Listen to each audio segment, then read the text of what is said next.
Okay, now we're going to do the same with the bacterial cultures and susceptibility test for bacteria, because we have been talking about this situation, the use of biopsies and not reaching a diagnosis. But the same happens with bacterial cultures and susceptibility tests. In many cases, you do a culture, you send sample for a culture, and then you apply the results of the culture and you use the antibiotic recommended, and the dog remains with the same problem.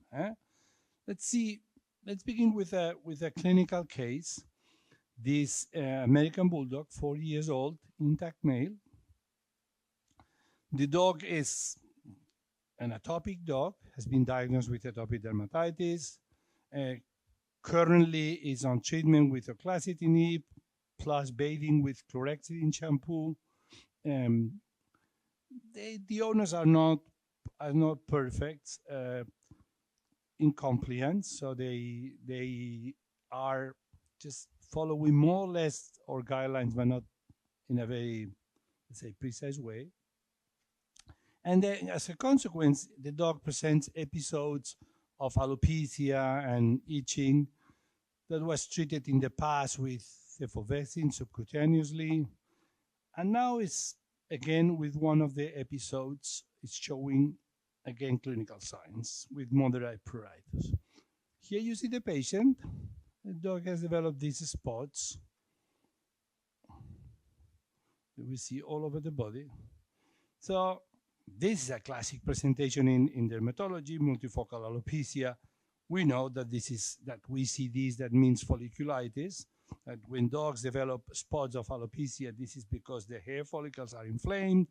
There are a list of conditions that can cause this, starting with demodicosis, dermatophytosis, bacterial folliculitis, but also immune-mediated conditions, like, for instance, alopecia areata, sebaceous adenitis, leishmaniasis. There are many conditions that can cause this spot. The most common ones are probably the three first: demodicosis, dermatophytosis, bacterial folliculitis. Here in this case, when you look at the lesions carefully, at the spots of alopecia, you see that there are some crusting, some epidermal collarettes. So it's more characteristic of bacterial pyoderma or folliculitis. In dermatophytosis, the number of lesions is much less. We know that it's not demodicosis because the dog has been scraped several times, is on a good treatment for demodex mites and other parasites. So you can repeat the skin scraping, see that is negative, and then you can take a cytology of the samples, and then they are not beautiful pustules, but there are some epidermal collarettes that we can sample, and then we see these neutrophils and cocci, intracellular cocci, extracellular cocci here. So very likely this is a bacterial folliculitis secondary to atopic dermatitis. We know that in atopic dogs, there is a change in the epidermis. They express new adhesion molecules, and the Staphylococcus intermedius, that is a normal inhabitant of the skin of the dog, use this opportunity to colonize and then infect hair follicles and cause these epidermal collarettes. So it's a very, let's say, common situation in veterinary dermatology, relapsing superficial pyoderma secondary to atopic dermatitis.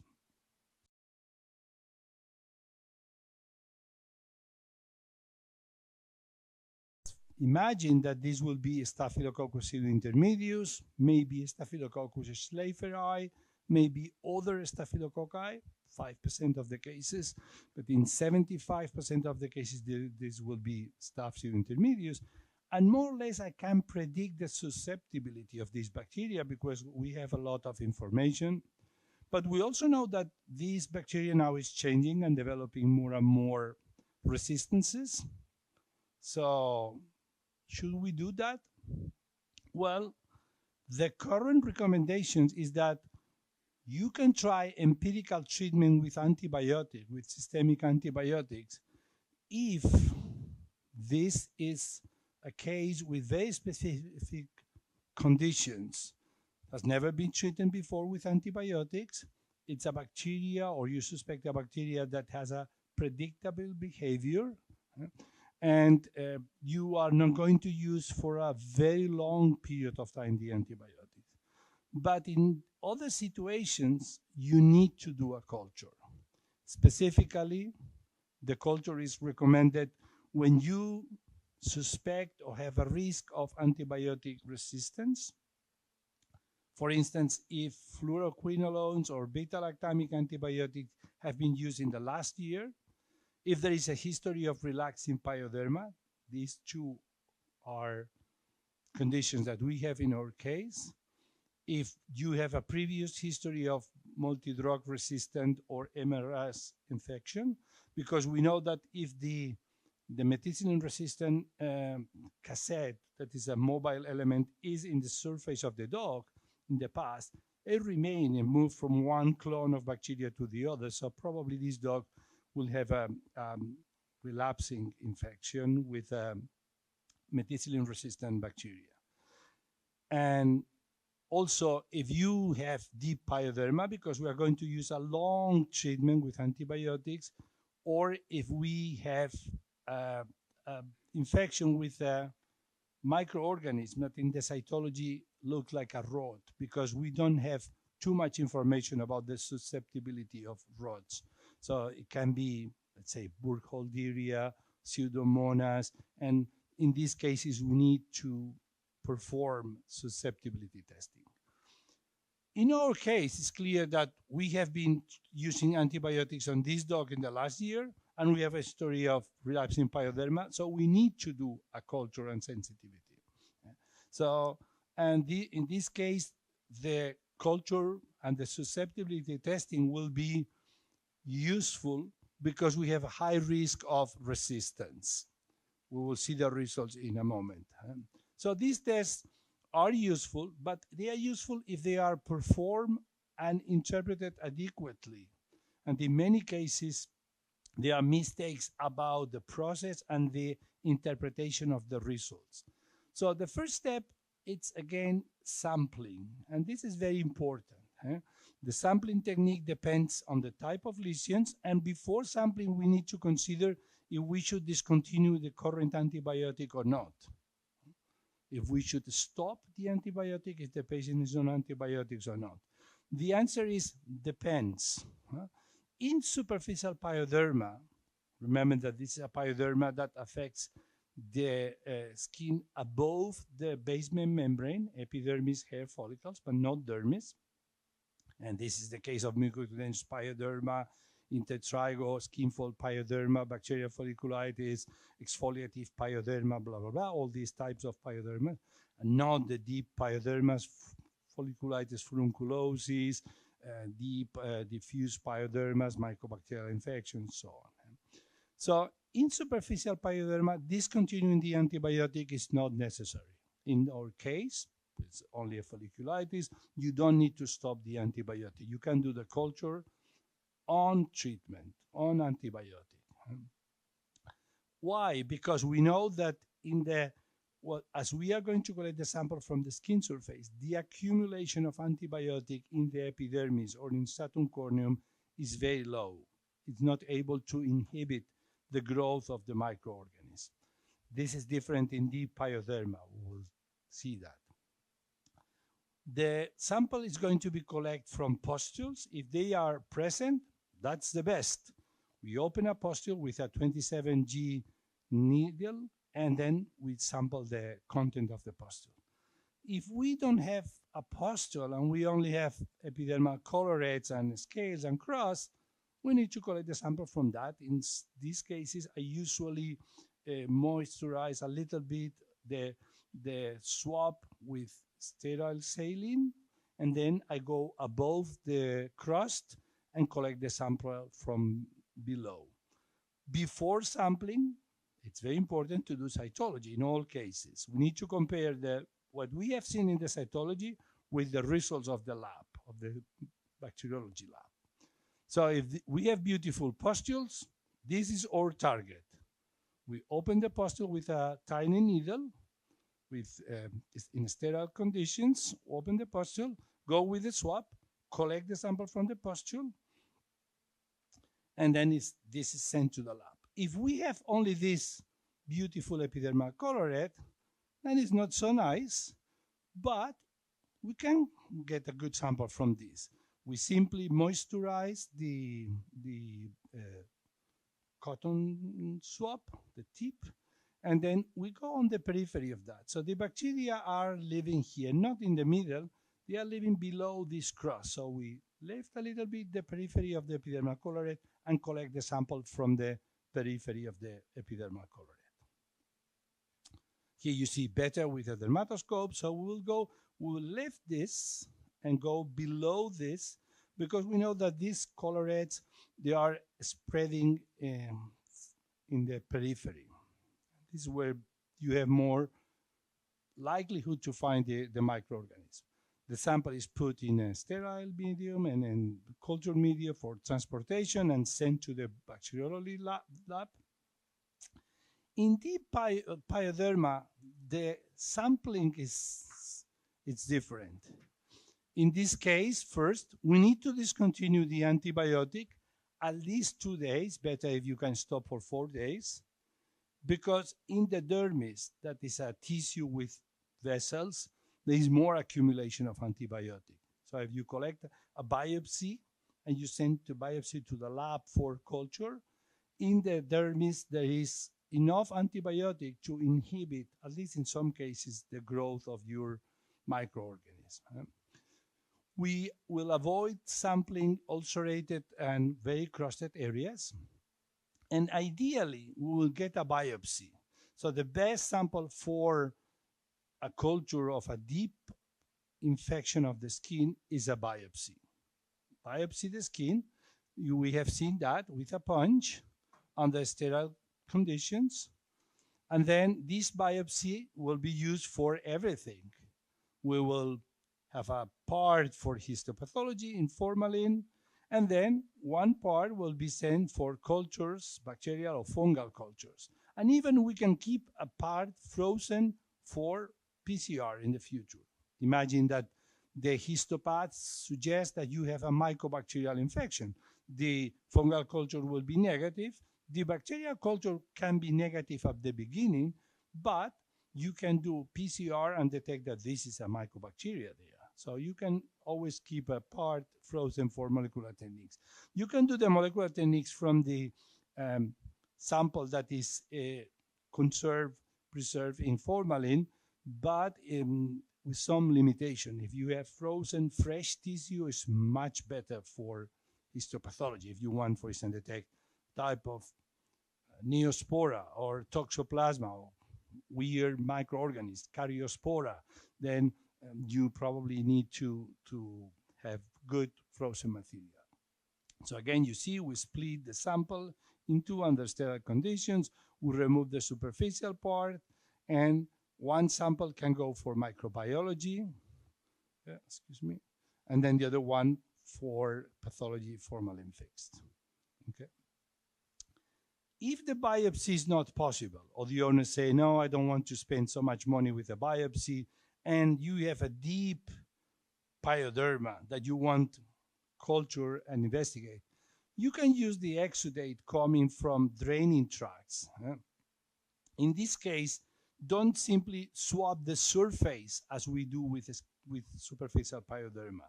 Try to collect the exudate coming from the dermis.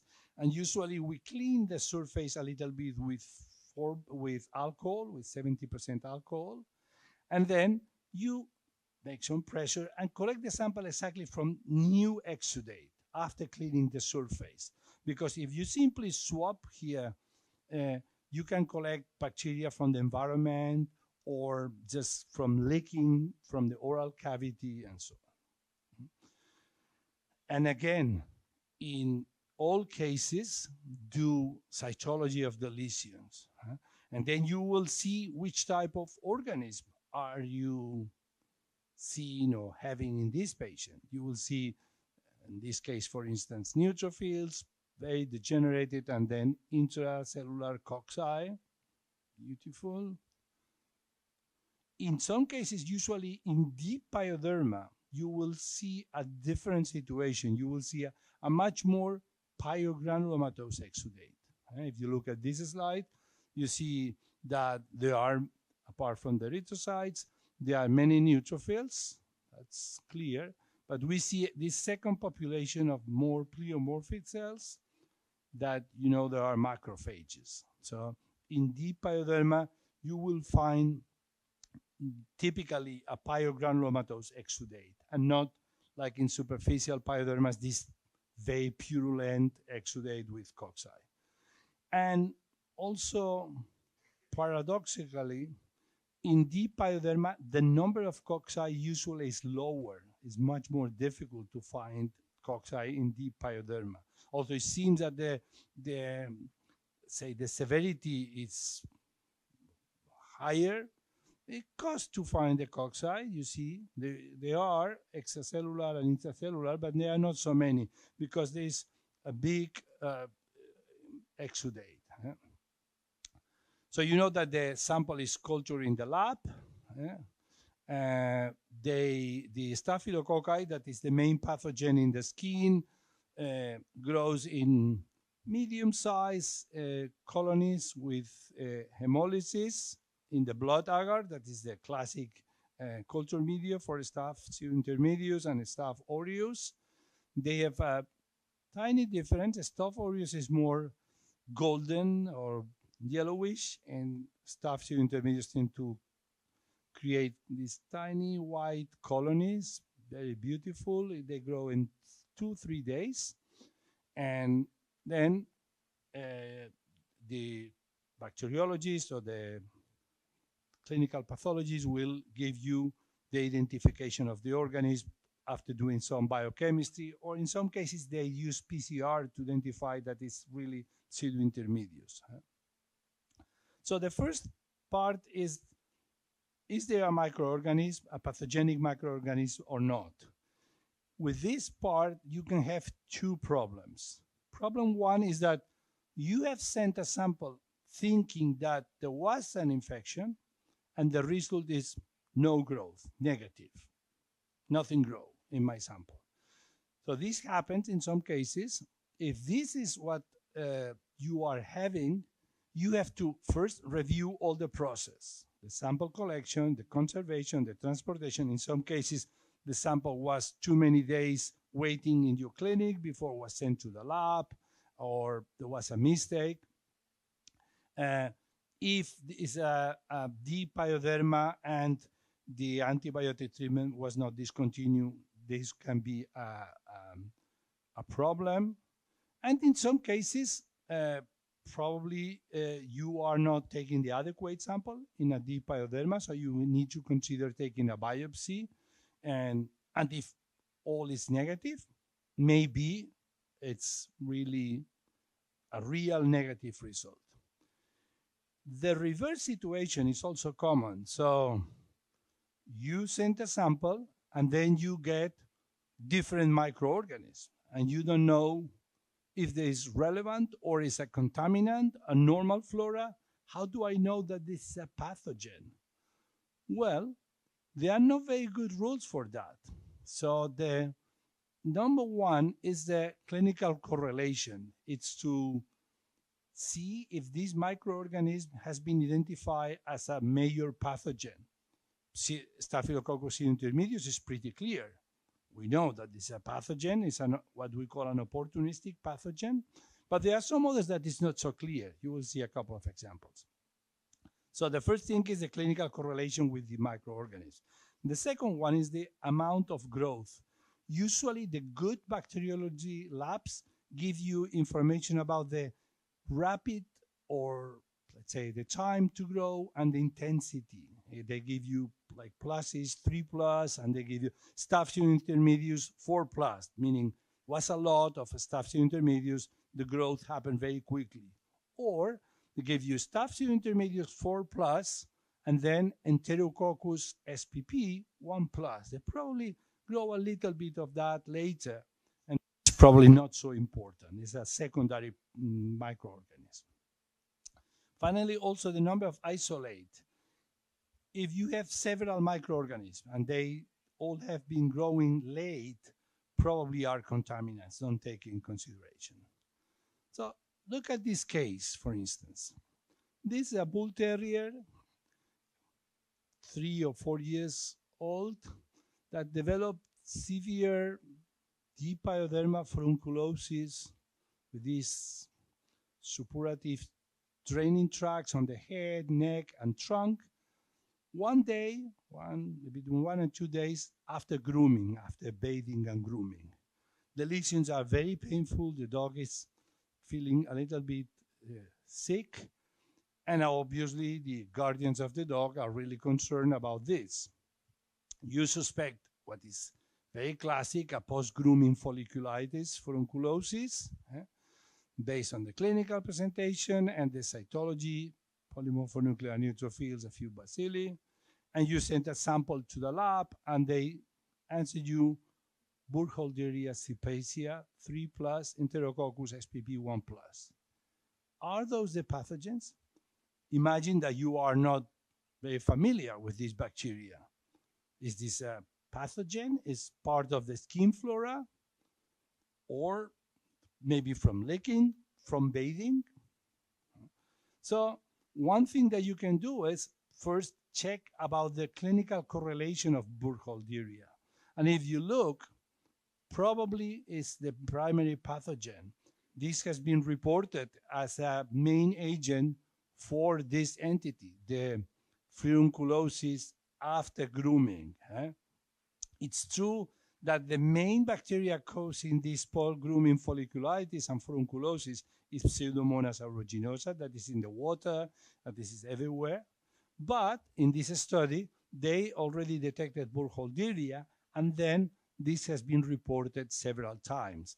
So if you have doubts about one microorganism, checking the correlation of the bacteria with the clinical presentation is pretty useful. And this, we know that this entity is very easy to treat. In most of the cases, these gram-negative microorganisms respond well to quinolone. So in all cases, this is a easy to solve situation. So the first thing is clarify if there is a bacteria and if it's the pathogen of the condition. The second part is to do an antimicrobial susceptibility test and to identify what is the best antibiotic to be used against this microorganism. Usually the labs do this with 2 different methods. The classic Kirby-Bauer agar diffusion method that we learn at the school, where you put discs and then you measure the inhibition of the growth. And now many are moving to this second method, that is the minimum inhibitory concentration, or MIC, that is more precise, a little bit better, when they put different dilutions of the culture with different concentration of the antimicrobial and decide if it's resistant or not. Probably the MIC method is a little bit more accurate, but both methods have limitations. They are not perfect. They are only a guide to make a decision. They are reliable when they are used to common bacteria, Staphylococcus, Enterobacteria, Pseudomonas, in systemic infections treated with systemic antibiotics. But they cannot be useful for uncommon bacteria, for instance, nocardia, actinomyces, mycobacteria. In these cases, probably we prefer to use guideline recommendations. And also it's not useful when you, for instance, are going to treat topically. One common mistake is to do cultures from otic infections, from ear canal infections, and to do a culture, do the antibiogram or susceptibility testing, and select the antibiotic based on that. this is not useful. It's wasting the time, because what they give you as information is if these bacteria will be resistant or susceptible when treated systemically with an antibiotic, not when the antibiotic is applied topically directly to the bacteria, because in this case, the concentration is much higher. And also in the lab, it looks like resistant when you apply tons of enrofloxacin or polymyxin or gentamicin on the bacteria directly, they can be susceptible. So it's a question of concentration. So you have to understand there are limits. Okay, we can skip that. Usually, as you know, the sensitivity report, susceptibility report indicates if it's susceptible, resistant, or intermediate. And we tend to use, if possible, only those that are susceptible. Avoid intermediate and resistant bacteria.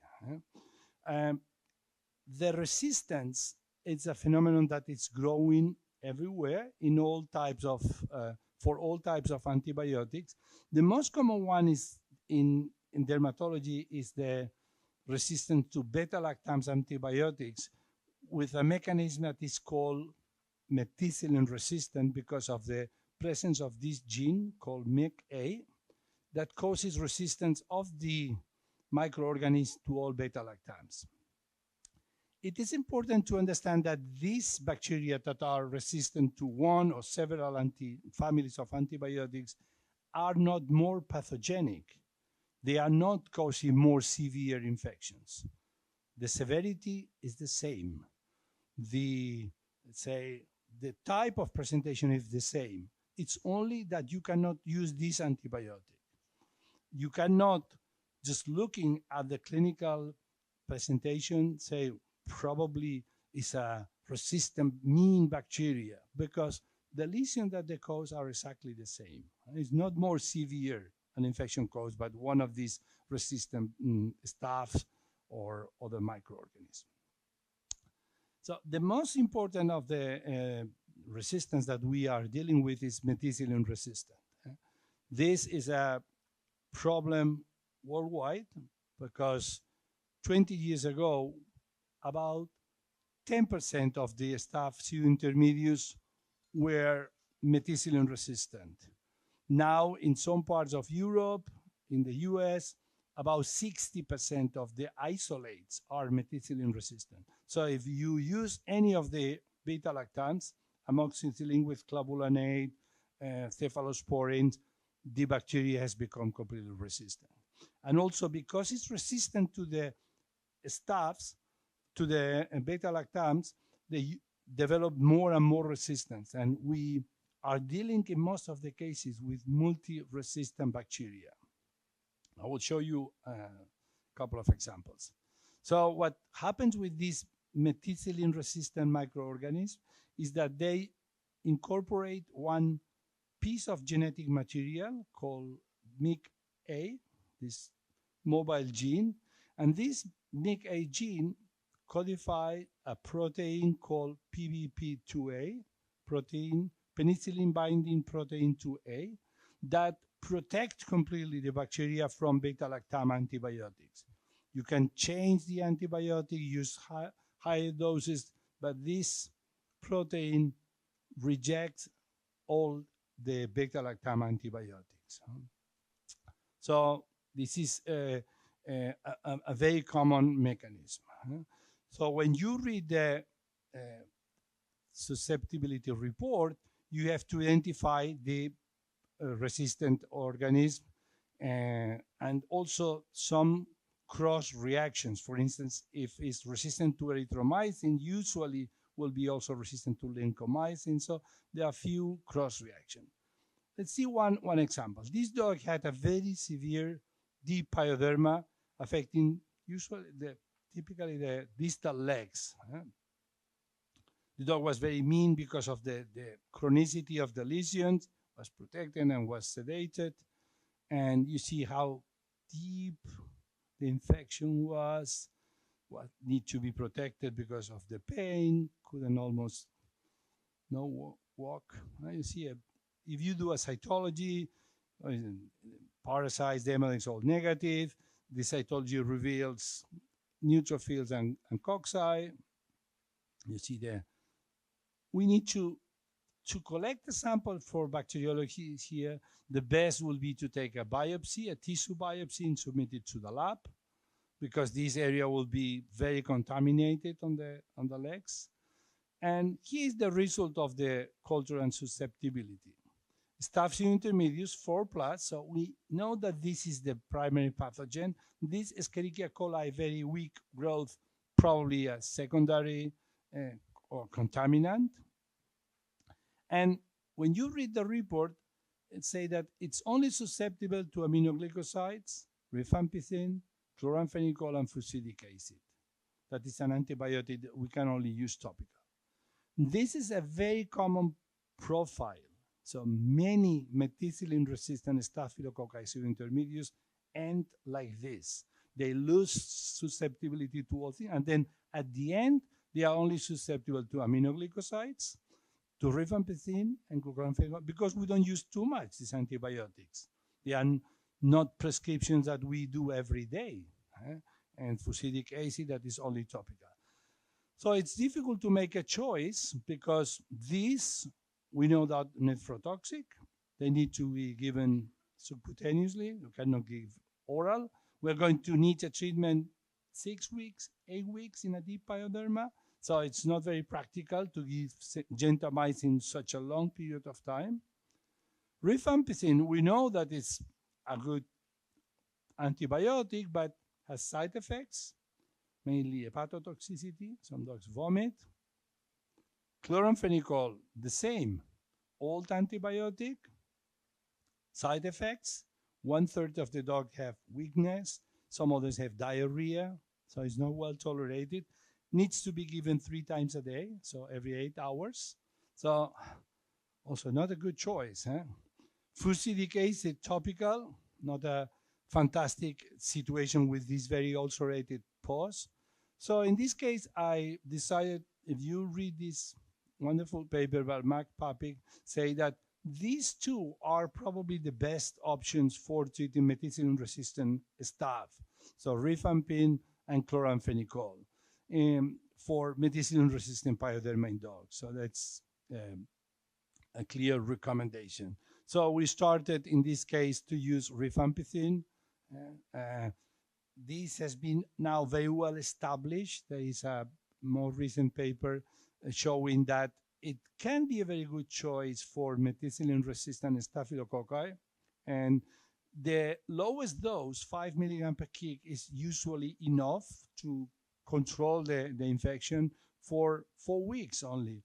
If you continue more than 4 weeks, usually the bacteria become resistant to rifampicin. This has been studied. So what you can do is use 3-4 weeks of rifampicin, and then continue when the ulcers are closed with topical treatment, fusidic acid or chlorhexidine. It's true that in this paper, it was demonstrated that hepatotoxicity was present in some dogs. So you need to do a blood work. I usually do this every week, every 7 to 10 days, to check for ALT and liver enzymes. And we treat this with 150, the weight was about 30 kilograms for 4 weeks. We repeated the CBC serum chemistry every 7 days, and you see that the lesions closed, and it was maintained from that point, was maintained only with topical treatment. Okay, let's go back to our previous case. This is our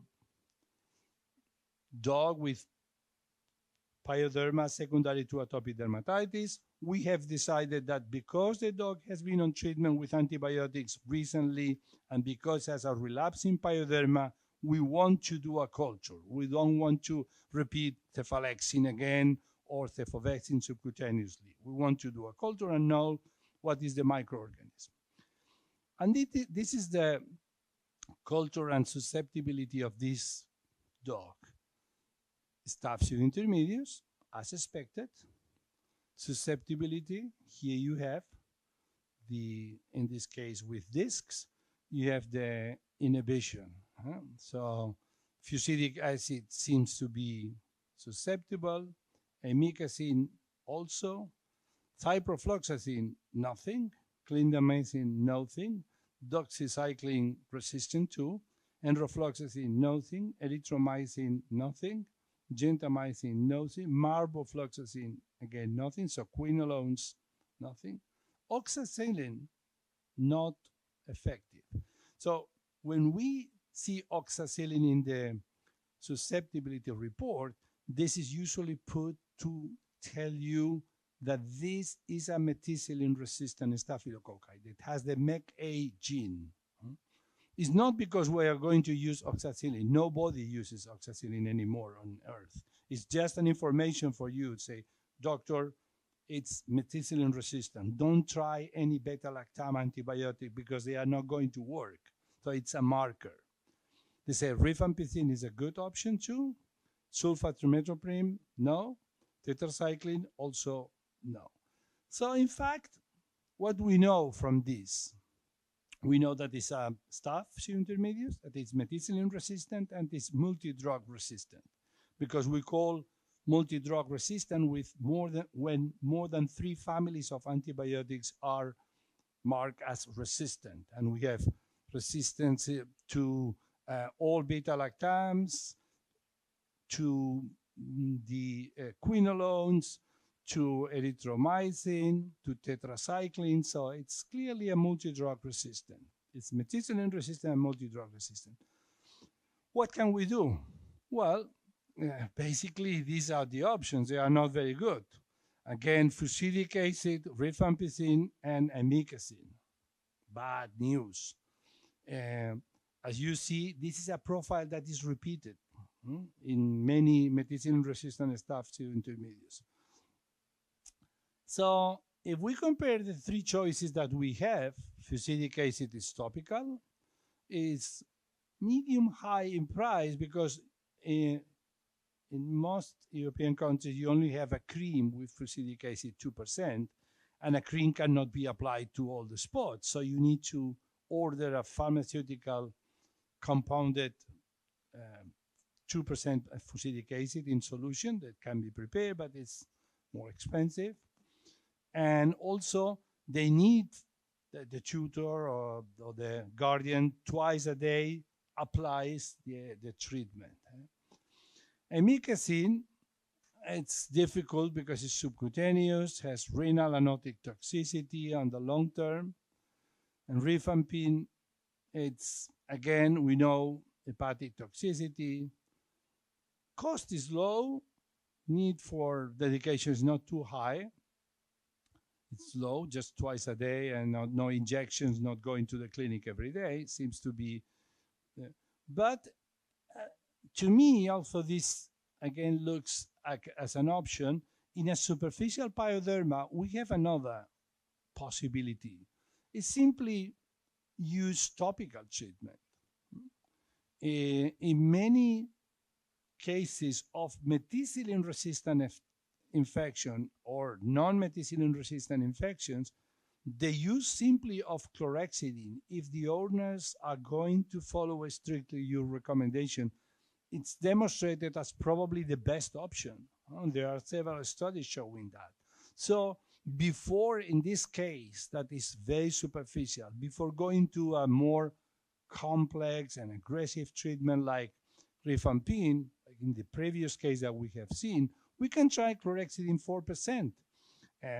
These are other cases of superficial pyoderma. You see the classic multifocal alopecia, the epidermal collarettes, just treated with 3% chlorhexidine shampoo, and you see that in 3 weeks, the lesions clear. So we have this, and being methicillin resistant doesn't mean that it's resistant to chlorhexidine.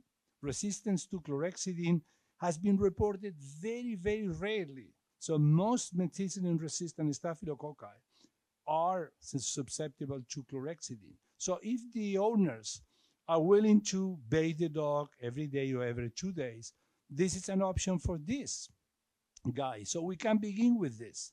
We can begin simply with all fusidic acid topically, or chlorhexidine topically. And this is what we did. At the beginning, we start with fusidic acid in a spray, and then we continue with simply chlorhexidine. And then the dog resolved completely. So in superficial pyodermas, before moving to the more complex antibiotics like rifampin or chloramphenicol that I use in some cases, or even more fancy antibiotics, try, if the owners can, the topical treatment with fusidic acid or simply with chlorhexidine because it's extremely effective. And that's it. I think we have reviewed in cases of suspected bacterial infection how to obtain the samples, how to interpret the results of the test, the mechanism of resistance, and how to treat multi-drug resistant bacteria. In superficial cases, if possible, we will try to use chlorhexidine, fusidic acid topically.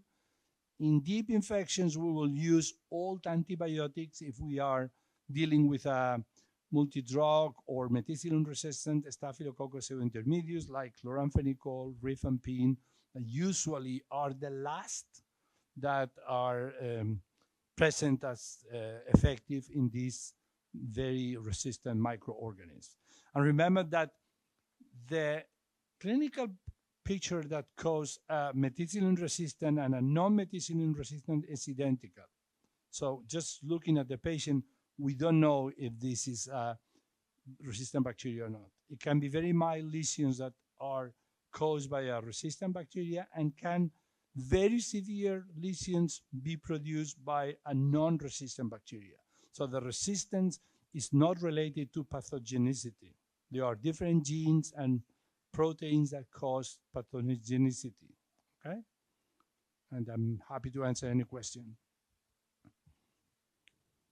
if there are. Anyone?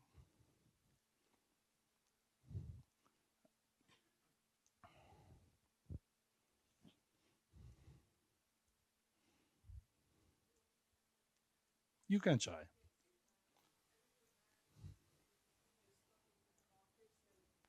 Cats? With herpes virus, skin lesions with necrotizing areas. Do you had any experience with the dogs with skin lesions with herpes virus? No. The herpes virus in dogs, what causes usually is more puppy acute death because of systemic infection. But there is not an herpes virus causing a similar condition in dogs, as far as I know. Why am I asking? Sorry. Yes, we know about herpes pathogenicity in dogs, but I had one case. It was accidental because I was not in my work. I went to grooming place, and I saw the dog. It's a Sharpie. He's from a rescue center. He's very severe skin inflamed. I was ready with slide to take the sample from the skin, which surprised me. And now I'm looking at the cat's ulcerative face and the cytology you showed. It's what surprised me. I first time saw in Sharpie lots of eosinophils in the skin area, which is hyperkeratin,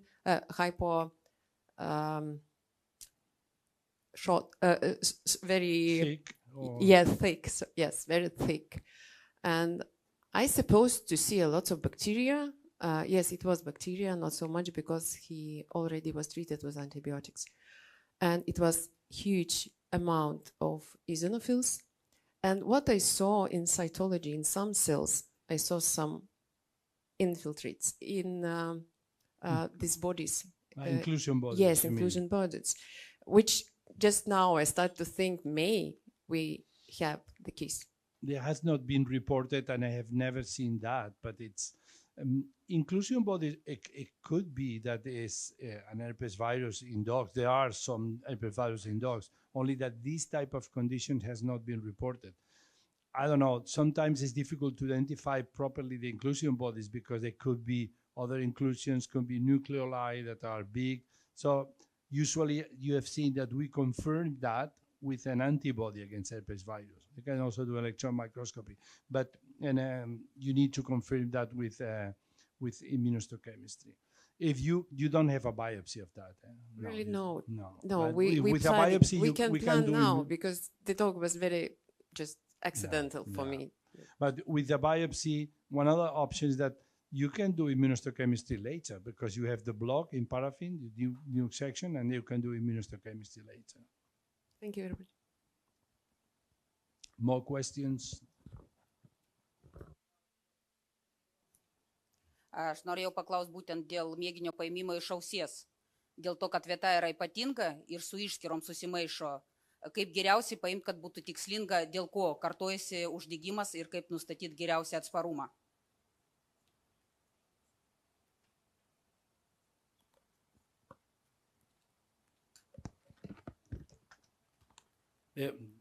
Thank you. This is a very good question. In general, when we collect samples from the ear canal, if we have only otitis externa, the sample is collected from the point where the vertical and the horizontal ear canal join. You go with the swab here and you collect the sample. But this sample usually is done for cytology only. It's not useful to do cultures of the external ear canal because we are going to use antibiotics in high concentration, and the susceptibility test will not inform about the resistance or not of this. If we have a problem with the inner ear, with otitis media or otitis interna, in this case, because we are going to use systemic antibiotic, we need a sample and we need a susceptibility testing. What we do is, in general, first we take a sample of the external ear canal for cytology. Then we put the dog under anesthesia and do a CT of the middle ear to see if there is content in the bulla. If the bullas are clean and the medium and inner ear are okay, we simply treat externally with drops with antibiotic. If the bulla is full of exudate, then you need to collect a sample of that exudate.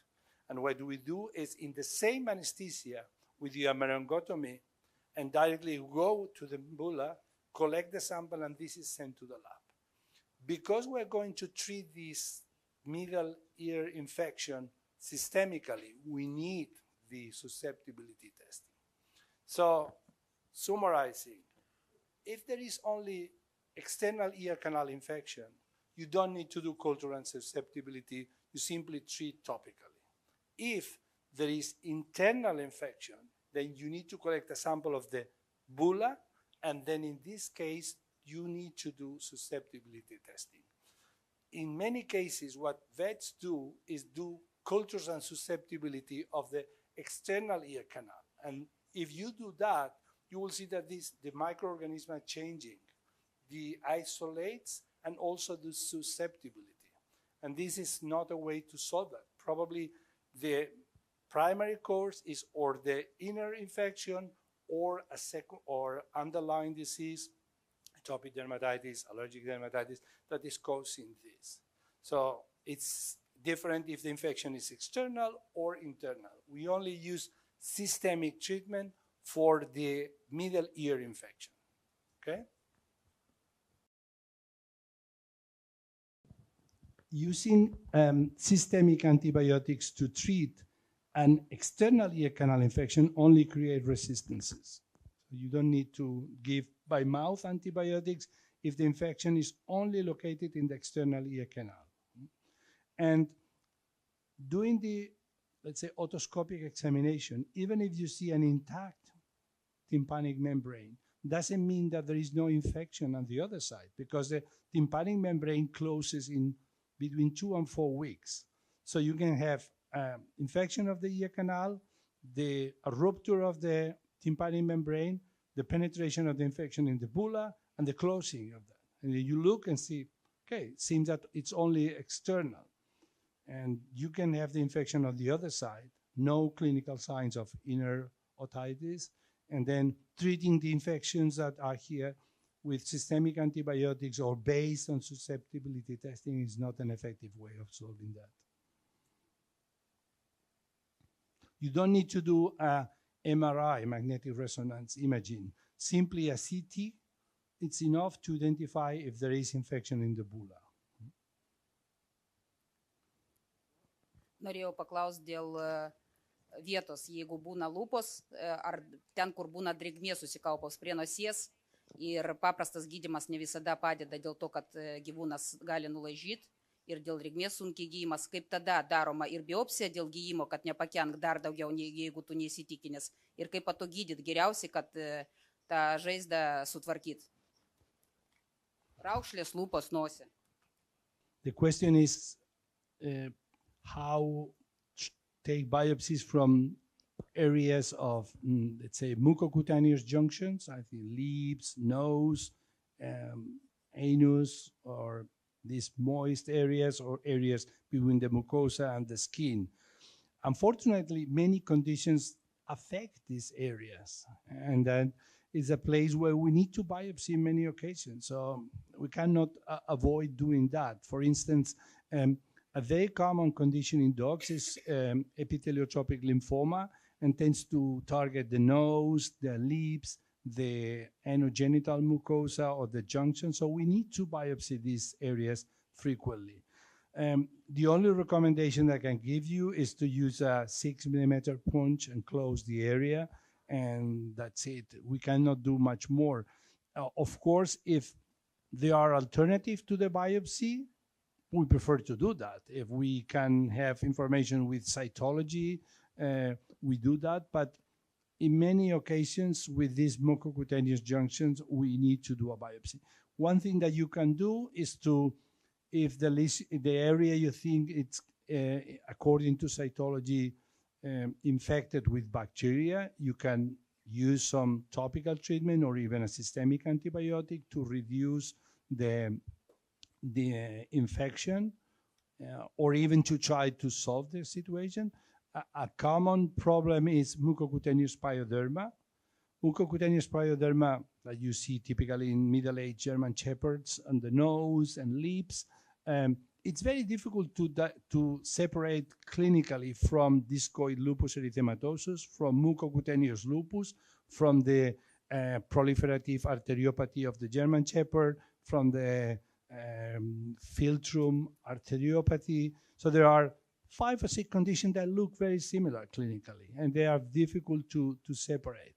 And of course, as you say, taking a biopsy of the nose is not a very pleasant intervention. So in many cases, what you do, because mucocutaneous pyoderma is common and usually responds well to a treatment with antibiotic, we use antibiotic first and see if it's improving. And if you have a good result with systemic or topical antibiotic, you consider that this was a mucocutaneous pyoderma and you don't do the biopsy. If, despite being on antibiotic, the lesion remains on the alar fold or on the philtrum or on the nasal planum, then you need to biopsy and you need to make the holes on the nose. That is worse. But in this case, clearly you need to separate different problems. What I don't do now that I'm becoming old is many nail fold biopsies, unless I suspect a squamous cell carcinoma.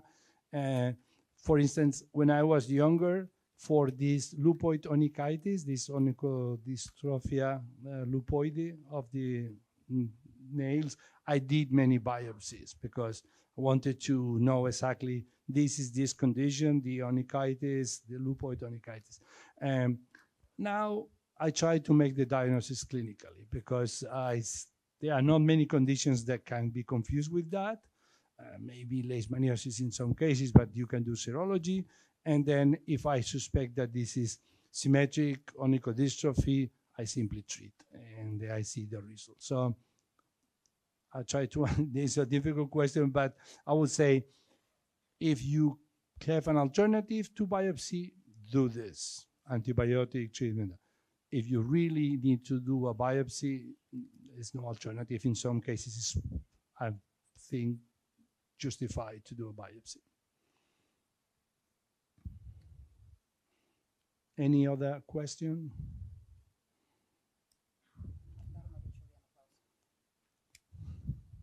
Aš žinau,